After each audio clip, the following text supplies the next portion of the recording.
ये ध्यान साधना करने वाले साधकों के दोषों का नाश करने के लिए पहले यम नियमों का पालन करने के ही योग्य के अन्य अंगों का अनुष्ठान करना चाहिए।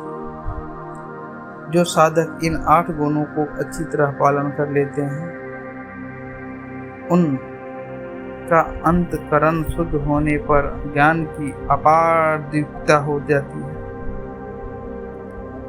इसी से इच्छा अनुसार सिद्धियां प्राप्त हो सकती है। जो पुरुष सिद्धियां नहीं चाहते, वे क्लेश और कर्मों से छूट कर आत्मविश्वास कर लेते हैं। यम नियम, आसन, प्राणायाम, प्रत्याहार, धारणा, ध्यान और समाधि यह योग के 8 अंग हैं। इसकी 2 भूमिकाएं हैं, बहिरंगन, अंतरंगन।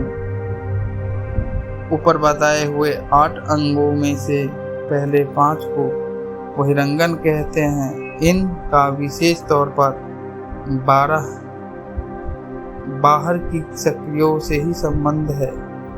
शेष 3 धारण, ध्यान और समाधि अंतरंगन। इसका संबंध केवल अंतःकरण से होने के कारण उनको अंतरंग कहते हैं। पतंजलि ने इसको संयम कहा है। इन 8 अंगों का संक्षिप्त विवेचन किया जाता है। सत्य, असत्य, ब्रह्मचर्य और अपरिग्रह, इन 5 का नाम यम है। किसी भूत प्राणी को या अपने को भी मन, वाणी, शरीर द्वारा कभी भी किसी प्रकार थोड़ा भी कष्ट न पहुंचाने का नाम अहिंसा है। सत अनंत कारण इंद्रियों द्वारा जैसा निश्चय किया हो, हित की भावनाओं से कपट रहित प्रिय शब्दों में वैसा प्रकट करने का नाम सत्य है। नियमों का पालन, बोले गए वाणियों पर अनुसरण कर उन्हें सही तरह लागू करना ही सत्य है।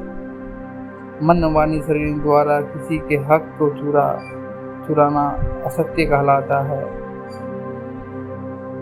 इसी प्रकार आप जीवन में अच्छे बुरे कर्मों के कारण आपकी अपनी दृढ़ता, संकल्प और मनोवृत्ति बनी होती है। ब्रह्मचर्य, मन, इंद्रिय और शरीर द्वारा होने वाले काम विकार सर्वथा अभाव का नाम ब्रह्मचर्य है। यह एक साधक गुण है जो अपने आप में निहित करना होता है। अपरिग्रह, स्पर्श, रूप, रस, गंध आदि किसी भी सामग्री का संग्रह न करना अपरिग्रह है। इन 5 नियमों का शव जाति, स्वदेश और सर्वकाल में पालन होने से और किसी भी नामित से इनके विपरीत हिंसा आदि दोषों के न घटने से इनकी संज्ञा महाव्रत हो जाती है।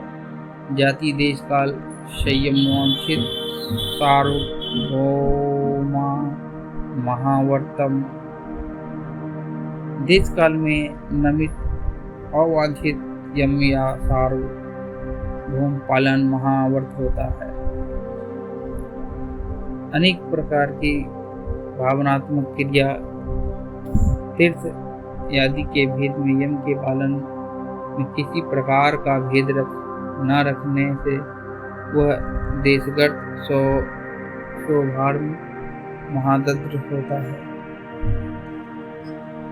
वर्ष, मास, पक्ष, सप्ताह, दिवस, मुहूर्त, नक्षत्र एवं पर्व, अपर्व आदि में भेदों से यम के पालन से किसी प्रकार का भेद न रखना कालगत सार्वभौम महाव्रत होता है।